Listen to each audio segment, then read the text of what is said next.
Postpartum depression is a very real condition that can range from just the blues to severe, debilitating depression.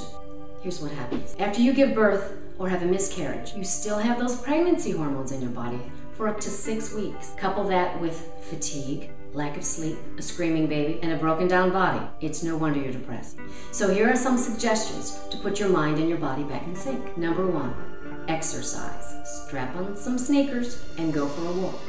First day, go for a block. The next day, walk up a hill. The next day, walk a little faster. Just do something every day. And when you come home, I need you to stretch out your lower body. Stretch your calves, your hamstrings, your quadriceps, and always make sure you stretch out your lower back. That should feel pretty good.